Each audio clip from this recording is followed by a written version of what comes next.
श्री साईराम। भगवानले आफ्ना भक्तहरूलाई कहिल्यै त्याग्दैनन्। भगवान श्री सत्य साई बाबाले 25 डिसेम्बर सन् 2001 दिनुभएको दिव्य सम्भाषण। मानिसहरूले दुश्मनी र अत्याचार त्यागेर प्रेम बढाई हामी सबै एउटै हौं भन्ने बुझे भने मात्र पृथ्वी स्वर्गमा परिणत हुन सक्दछ। प्रेम स्वरूपहरू। सत्यम ब्रूयात् प्रियम ब्रूयात् न ब्रूयात् सत्यम अप्रियम। सत्य बोल, मिठो बोल अनि नरुच्ने सत्य नबोल। यी तीन कुरा क्रमशः नैतिक, सचरित्र र आध्यात्मिक मूल्य अनुरूप छन्। छाल नभएको समुद्र हुँदैन, किरण नभएका सूर्य हुँदैन। यसै गरी प्रेम नभएकालाई मानव भन्न सकिँदैन। समुद्रका लागि छाल, सूर्यका लागि किरण भए जस्तै प्रेम मानिसका लागि हो। तसर्थ मानिसले आफ्नो जीवन प्रेमले भरपूर गर्नुपर्छ। यसैले न त कसैसँग दुश्मनी गर्नुहुन्छ न त कसैलाई अत्याचार गर्नुहुन्छ। आफ्नो हृदय दयाले परिपूर्ण गर्नुपर्छ। अहङ्कार र असीमित इच्छा नै मानिसमा भएका दुर्गुणहरूको जिम्मेवार हो। अहङ्कारीका हृदयमा दया हुन सक्दैन। कसैले पनि मतलबी र स्वार्थी जीवन बिताउनु हुँदैन। सबैले देशमा भइरहेको स्थितिलाई ध्यानमा राखी त्यसै अनुसार व्यवहार गर्नुपर्छ। मानिसले सम्पूर्ण जीवन स्वतन्त्र भई बिताउन सक्दैन। सबैले समाजमा भर पर्नु पर्दछ। प्रकृति हो व्यष्टि, समष्टि, सृष्टि र परमेष्टिको मिश्रण। व्यष्टिले समष्टिको सेवा गर्नुपर्छ र परमेष्टिलाई सृष्टिमा देख्न सक्नुपर्छ।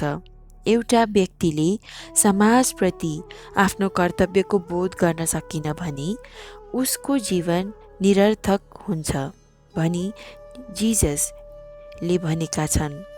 जहाँ एकता हुन्छ त्यहाँ पवित्रता हुन्छ, जहाँ पवित्रता हुन्छ त्यहाँ दैवत्व हुन्छ, जहाँ दैवत्व हुन्छ त्यहाँ आनन्द हुन्छ। मानिसले एकता, पवित्रता र देवतामा हुने घनिष्ठ र अविभेद्य सम्बन्धलाई चिन्नुपर्छ। यीशु मसीह जन्मेको बेला 3 जना अरबी राजाहरू दर्शन गर्न पुगे। तीमध्ये एकजनालाई त्यस बालक ईश्वर प्रेमी हुनेछ भन्ने लाग्यो। दोस्रोले भने यस बालक ईश्वरको अति मनपर्ने प्रेमी हुनेछ अनि तेस्रोले यिनी यथार्थमा ईश्वर हुन् भनी भने। व्यक्ति व्यक्तिको मन्तव्य भिन्दा भिन्दै हुन्छ, किनभने एउटा अर्को भन्दा भिन्दै हुन्छ। हामी पुर्खाहरूले विभिन्नतामा एकता दृष्टिगत गरे भने आधुनिक मानिसले कलियुगको प्रभाववश एकतालाई विभिन्नतामा टुक्र्याएका छन्। वेदान्त अनुसार मानिस भूताकाश, चित्ताकाश र चिदाकाशको मिलावट हो। भूताकाश भनेको शरीर र आँखाले देख्न सकिने कुरा हो। सबै देखिने र देखिएका कुराहरू हराएर जाने हुन्छन्। यसको अर्थ भूताकाश अस्थायी र क्षणभङ्गुर हो। सूर्य, ताराहरू र सूर्यमण्डल जुन पृथ्वीभन्दा करोडौँ माइल टाढा छन्, यी ती भूताकाश हुन्।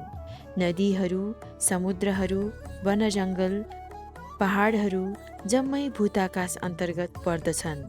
यसमा सबै पञ्चमहाभूत र जीवित प्राणीहरू पर्दछन्। यस्तो बृहत् भूताकाशलाई चित्ताकाशले ग्रास गर्छ। अब चित्ताकाशको विशालता तिमी राम्ररी अनुमान गर्न सक्छौ। सूर्य, ताराहरू, नदीहरू, समुद्रहरू इत्यादि भएका भूताकाश भने चित्ताकाशको एउटा सानो भाग मात्र हो। कसरी सम्भव होला भनी तिमीलाई आश्चर्य लाग्ला। तिमीले देख्ने गरेको सूर्य, ताराहरू, समुद्रहरू र पहाडहरू इत्यादि तिम्रो चित्तमा छाप पर्दछ। यसरी नै दृष्टिगत संसार तिमीभित्र सानो अस्तित्वमा हुन्छ। भूताकाश र चित्ताकाश क्रमशः शरीर र मनसँग सम्बन्धित हुन्छ। यी दुईका सारभूत आधारलाई वेदान्तले चिदाकाश भनेको छ। यो आत्मा अन्तर्गत हो। मानव यी तीनका मिश्रण हो, भूताकाश शरीर, चित्ताकाश मन र चिदाकाश आत्मा। पहिलोले तिमी आफूले आफैलाई जे हो भनी सोचेको, दोस्रोले तिम्रो बारेमा अरूले जे हो भनी सोचेको र तेस्रोले तिमी यथार्थमा जे हौ त्यस्तै जनाउँछ। मान्छेको प्रकृति अनन्त र अमर हो। यस्तो मानव जीवनलाई नीच र तुच्छ दृष्टिले हेरिन्छ। मानिस आत्माको अस्तित्व स्वीकार गर्दैनन् किनभने यो देखिँदैन। चिदाकाशले आत्मालाई जनाउँछ, यसको कुनै रूप हुँदैन। यो अपरिवर्तनीय छ र यसले समय र स्थानको सीमा नाग्छ।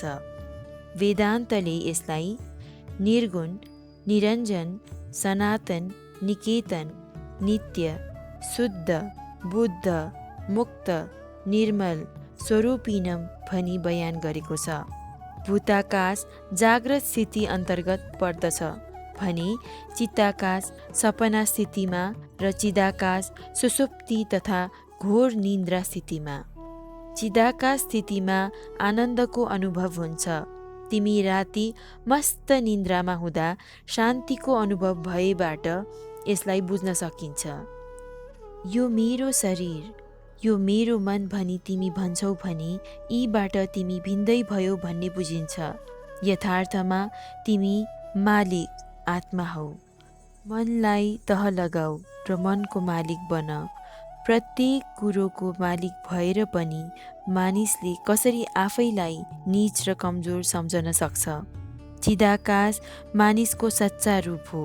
भूताकाश, चित्ताकाश र चिदाकाश क्रमशः प्रत्यक्ष, परोक्ष र पवित्र अनुरूप हो। चिदाकाशले नाम र रूपलाई पार गर्दछ। यसलाई शब्द ब्रह्ममयी, चरचरामयी, ज्योतिर्मयी, वाङ्मयी, नित्यानन्दमयी, परात्परमयी, मायामयी र श्रीमयी भनी वर्णन गरिन्छ। आत्मा रूपको बन्दिजदेखि पर छ। बुद्ध र यीशु मसीहले आत्माको दर्शन पाउन लगनशील कोसिस गरेका थिए। नाम, रूप र शारीरिक सम्बन्ध सबै अस्थायी हुन् भन्ने ज्ञान बुद्धलाई भयो। उनले यीबाट कोही पनि बहकिनु हुँदैन भनी भने। यदृश्यम तन्नाश्यम, देखिएका सबै नै नाशवान हुन्। उनले धेरै पवित्र ग्रन्थहरू अध्ययन गरे, धेरै विद्वानहरूसँग भेट वार्तालाप गरे, तर उनलाई सन्तोष भएन। आखिरमा आफ्ना 5 इन्द्रियहरूको उचित प्रयोगद्वारा निर्वाण हासिल गर्न सकिन्छ भन्ने निर्णयमा उनी पुगे। इन्द्रियहरूको प्रयोग गलत तरिकाबाट भयो भने कुनै पनि आध्यात्मिक अभ्यास सफल हुँदैन। दृष्टि पवित्र राख, असल कुरा बोल, असल मात्र सुन्ने गर, पवित्र विचार मनमा ल्याऊ। यसभन्दा उच्च स्तरको आध्यात्मिक अभ्यास अरू हुँदैन। यो बुद्धको शिक्षा थियो। यीशु मसीहले पनि यही शिक्षा दिएका थिए। माझीहरू यीशु मसीहले तिनीहरूका सांसारिक इच्छाहरू पुर्याइदिउन् भनी चाहन्थे। पत्रस मुख्य चेला धेरै माछा चाहन्थे, तर अन्तमा तिनले सांसारिक इच्छाहरूको निरर्थकता बुझे। यीशु मसीहका शिक्षा अनुसार तिनी शरीर र मनभन्दा पर जान चाहन्थे। यीशु मसीहले तिनीहरूलाई घृणा त्यागिदेऊ र सबैलाई प्रेम गर अनि सबैको सेवा गर भनी भने। उनले तिनीहरूलाई एकताको सिद्धान्तप्रति विश्वास बढाऊ भनी उपदेश दिए। यीशु मसीहका धेरै चेलाहरूले उनको शिक्षालाई आफ्नै तरिकाको अर्थ लगाए। जब उनलाई क्रुसमा चढाइयो, उनले एउटा आकाशवाणी सुने, मेरो प्यारो छोरा, सबै एउटै हुन्, सबैप्रति एकै व्यवहार गर। माया मरियम आँसु बहाइरहेकी थिइन्। यीशु मसीहले तिनलाई भने, मृत्यु जीवनको लुगा हो, मृत्यु भनेको लुगा फेरे जस्तै हो। के कसैले प्रत्येक दिन एउटै लुगा लगाएको तपाईँले देख्नु भएको छ र? जसरी तपाईँ प्रत्येक दिन लुगा फेर्नुहुन्छ, त्यसरी नै एउटा जन्मबाट अर्को जन्म लिँदै तपाईँ शरीर बदल्नुहुन्छ। मर्ने चाहिँ शरीर हो, जीवन सिद्धान्त होइन। आत्मा अमर र अद्वैत हुन्छ। आत्माको अद्वैत प्रकृति बुझ्नु नै सच्चा ज्ञान हो। अद्वैत दर्शनम ज्ञानम। दोस्रो नदेखि एउटा नै देख्नु सच्चा ज्ञान हो। एकम एव अद्वैतम ब्रह्म। ईश्वर दुई होइन, एउटै छन्। सांसारिक र प्रवृत्ति भावनाका कारणवश मानिसले ईश्वरलाई अनेक रूप र नाम दिन्छन्। साँच्चै भन्ने हो भने ईश्वर केवल एउटा मात्र छन्। हामी भजनमा गाउँछौँ, एक प्रभुका अनेक नाम।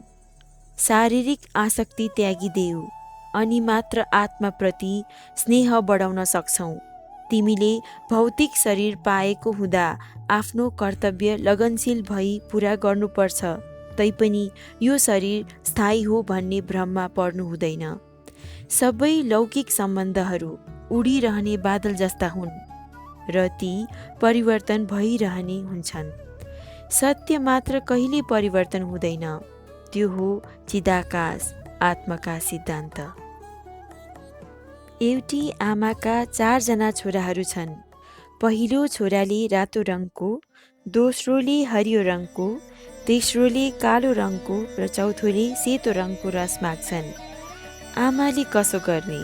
आमा बुद्धिमानी भएकी हुँदा तिनले छोराहरूलाई सन्तोष तुल्याउनका लागि एउटै रस, रातो, हरियो, कालो र सेतो रङको गिलासमा हाल्छिन्। हाम्रा शरीरहरू ती गिलासहरू जस्ता छन्। हामीले शरीरको भिन्नतातिर जानु हुँदैन। हामीले भित्र भएको आत्माको एकरूपतालाई बुझ्नुपर्छ। कप र रङ भिन्दै हुन सक्ला, तर मिठो रस, आत्मा त सबैमा एकै हुन्छ। एक दिन न एक दिन शरीर त नाचिनै पर्छ। शरीरसँग आसक्त भयो भने तिमीले धेरै कष्ट भोग्नुपर्ने हुन्छ। अमरता हासिल गर्न र आनन्द अनुभव गर्नलाई तिमीले रूप र नामलाई पार गर्नुपर्छ। शरीर भएसम्म त्यसको हेरचाह तिमीले गर्नै पर्छ। तर चाहिँदो भन्दा ज्यादा आसक्त र चिन्तित हुन चाहिँ हुँदैन। अज्ञानता चिन्ताको मूल कारण हो। जे हुनु छ त्यो भइहाल्छ, त्यसकारण चिन्तालाई ठाउँ नदेऊ। आत्मा सिद्धान्तमा विश्वास बढाऊ। यीशु मसीहको मुख्य शिक्षा यही थियो। यीशु मसीहको 12 चेलामध्ये म्याथ्यु एक थिए। उनको काम कर उठाउने थियो र कर उठाउनलाई माझीहरूसँग भेट गर्ने गर्दथ्यो। प्रत्येक दिन यीशु मसीहले यी माझीहरूलाई पवित्र शिक्षा दिने गर्थे। म्याथ्युले उनको प्रत्येक शिक्षाको टिपोट गर्ने गरे अनि पवित्र बाइबल लेखे। पछिबाट अरू धेरैले आआफ्ना अनुभवको आधारमा बाइबल लेखे। कतै पनि यीशु मसीहले उनी भगवान थिए अथवा मालिक थिए भनी उल्लेख गरेका छैनन्। उनले भगवानलाई जहिले पनि उनको पिता भनी सम्बोधन गरे। उनले एकताको अनुभव गर्ने बाटो देखाए। उनले कहिल्यै नाना विविधतालाई मौका दिएनन्। सदैव उनले सबै नै ईश्वरीय हुन् भनी भने। सयौं वर्ष अघि उत्तरी भारतमा एक मान्छे बस्दथ्यो जसले म ईश्वर हुँ भनी एक नासले भन्ने गर्दथ्यो। त्यसको यस्तो घोषणाले मान्छे चकित हुन्थे र त्यसलाई पागल ठान्दथे। तर केही पण्डितहरूले भने त्यसप्रति घृणा बढाउन थाले। धेरै शास्त्रहरू पढी ज्ञान हासिल गर्दा पनि हामीले यस्तो दावा गर्ने आँट गर्न सकेनौँ भन्ने तिनीहरूको सोच थियो। तिनीहरूले राजा समक्ष त्यसको विरुद्ध उजुर गरे। कुन सच्चा पण्डित हुन् त? पण्डिताः समदर्शनाः। समभाव राख्ने मात्र सच्चा पण्डित हुन सक्छन्। तर ती पण्डितहरूमा समभावको कमी थियो र तिनीहरूले त्यस व्यक्तिलाई दण्ड नदिएमा देश छोडेर जाने धम्की राजालाई दिए। राजाले ती पण्डितलाई त्यस विषयमा के गर्न सकिएला भनी सोधे।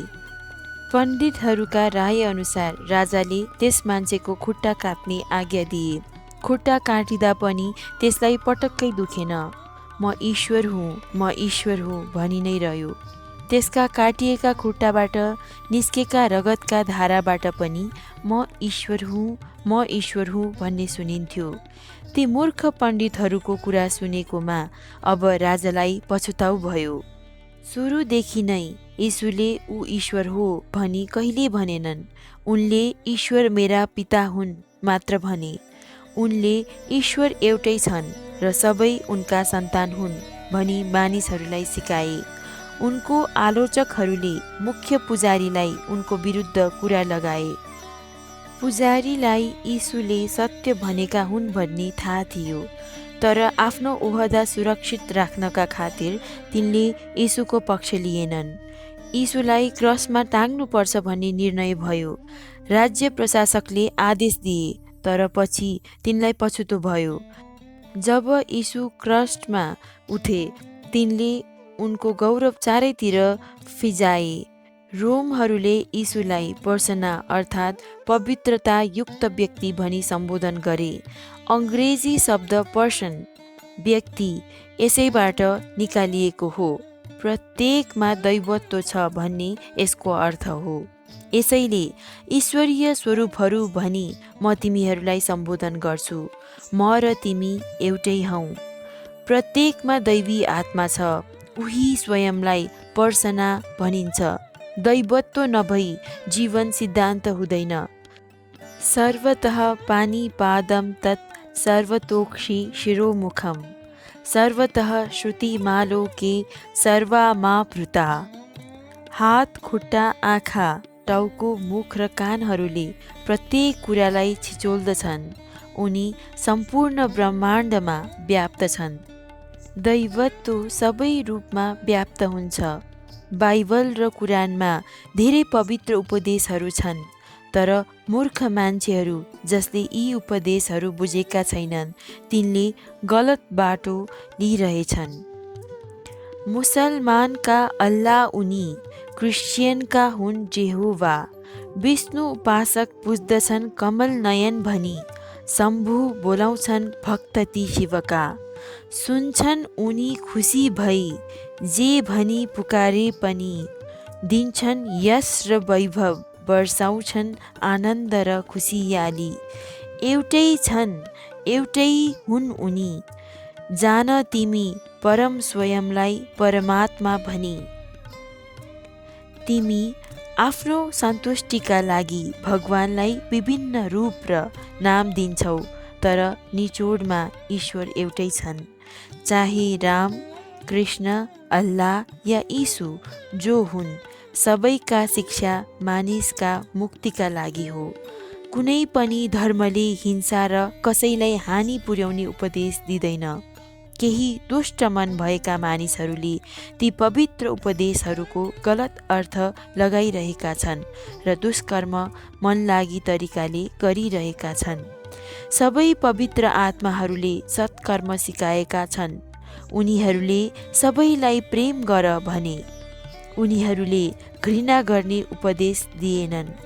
ईश्वरले अरूलाई मार भनी कसैलाई पनि भनेका छैनन्। अरूलाई मार्ने कसैको अधिकार छैन, किनभने सबैमा उही आत्मा मौजुद छन्।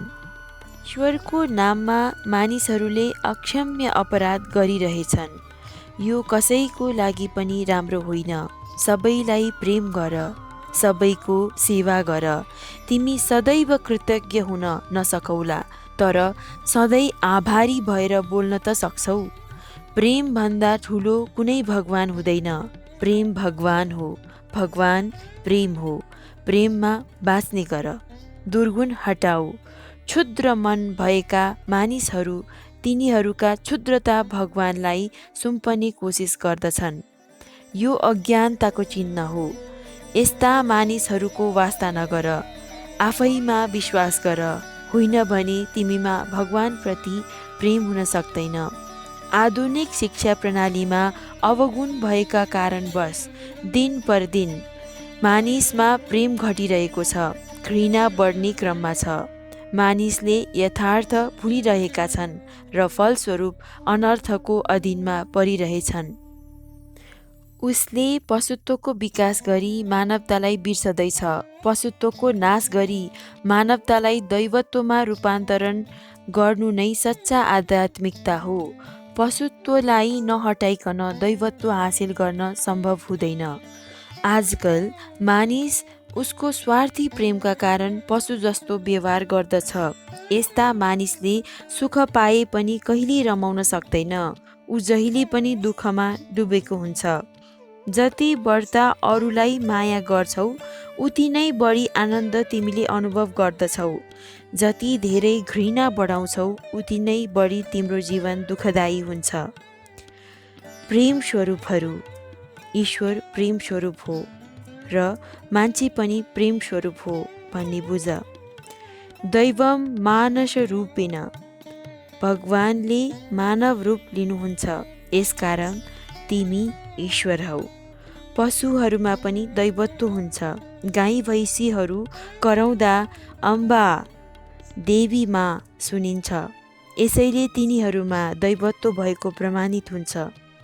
यसो सानै छँदा उनका अभिभावकले उनलाई जेरुसलेम लिएर गए। केही समयपछि आमा मेरियमले छोरा येशूलाई आफू नजिक नदेखी भिडमा बाटो बिराएर हराएछ भनी व्याकुल भई खोज्न थालिन्। आखिरमा एउटा यहुदी मन्दिरमा एकजना पुजारीको धर्मोपदेश बडो ध्यान दिई सुनिरहेको अवस्थामा उनलाई भेटाइयो। तिनले उनलाई अँगालोमा कसिन् र खुसीको आँसु चुहाइन्। येशूले भने, आमा, जब म भगवान मेरो पिताको सत्सङ्गमा हुन्छु तपाईँले केलाई चिन्ता गर्नु पर्थ्यो। त्यसबेला जेरुसलेमका मन्दिरमा भगवान खुसी हुन्छन् भनी मानिसहरूले परेवाका बलि चढाउँथे। येशूले यस्ता निर्दयी चलनहरूको अन्त गर्न खोजे। बुद्धले झैँ उनले अहिंसाको प्रचार गरे। परेवा बेचबिखन हुने ठाउँमा गई उनले तिनलाई उडाइदिए। मर्का परेका व्यक्तिहरूले उनको विरोध गरे, तर येशू तिनका वैरभावको वास्ता नगरी आफ्नो काममा लागिरहे।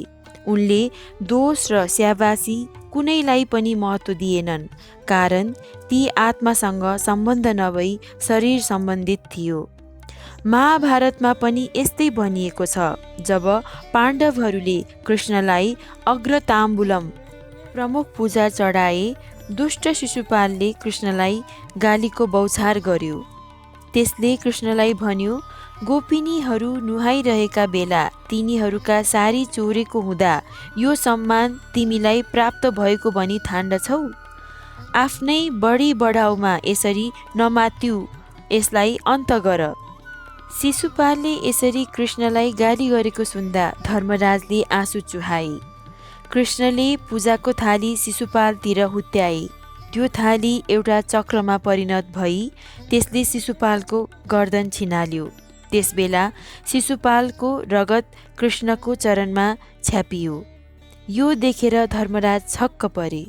उनले भने, कृष्ण, शिशुपालले तिमीलाई गर्नुसम्मको गाली गर्यो, कसरी उसको रगत तिम्रो चरणमा पर्न आयो? हाँसेर कृष्णले भने, धर्मराज, प्रशंसा र दोष शरीरलाई हो, आत्मालाई होइन। अझ शिशुपालले मलाई सम्झिरह्यो र मेरो नाम दोहोऱ्याइरह्यो। उसले घृणाले यसो गरेको हुँदो हो, तर मलाई भने यसको केही मतलब छैन। कलियुगमा भगवानको नाम जप नै मुक्तिको एकमात्र बाटो हो। कुनै काम बेजोड भएदेखि त्यसलाई ईश्वरको नाम जप्दै गर्यो भने सफल हुन्छ। आध्यात्मिक अभ्यासहरू जस्तै ध्यान र तपस्याका लागि एउटा निश्चित समय र स्थान चाहिन्छ, तर ईश्वरको नाम जप्नुको लागि यस्तो कुनै बन्देज चाहिँदैन। तिमी जहाँ हुन्छौ, जे गरिरहेका हुन्छौ, ईश्वरको नाम जप्न सक्छौ। सर्वदा सर्वकालेषु सर्वत्र हरिचिन्तनम।